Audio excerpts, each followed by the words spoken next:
Hello and welcome to this course, The Complete Guide to Backing Up with tar. My name is Andrew Mallet and I'd like to welcome you to this course. Now you may have found me around already. You'll find me on Twitter at The Urban Penguin or my own website theurbanpenguin.com. I've been dabbling in Linux for many a year now and I like to help you learn Linux. As we work our way through this course, we're going to be finding that we're not going to sit just at the basics of tar.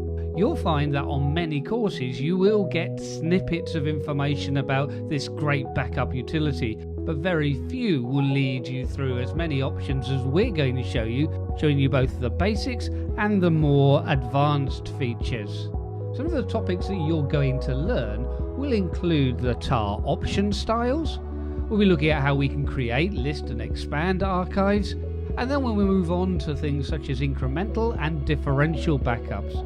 But you can be assured that you're going to be learning by carrying out some of these tasks from the command line. So why don't we move out to the command line for a quick demonstration. Now it doesn't really matter what version of Linux that you're using, but just make sure you are using a GNU version of tar.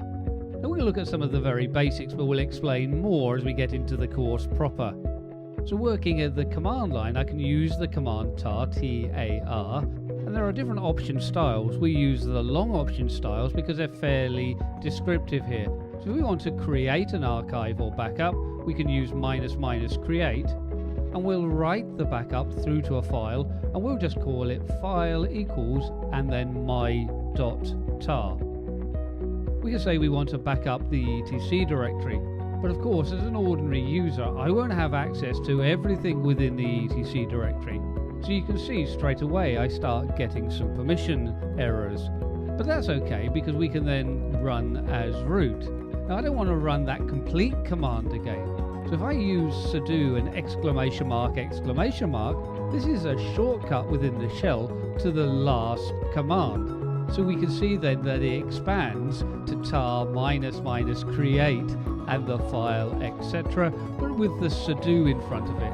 So you'll be learning both to use tar but also some bash shortcuts. Now to be able to list the contents of the archive, we can simply use then --list and then pointing to that same file name. So hopefully this has given you a good idea of what you're going to be looking at during this course and how you're going to learn.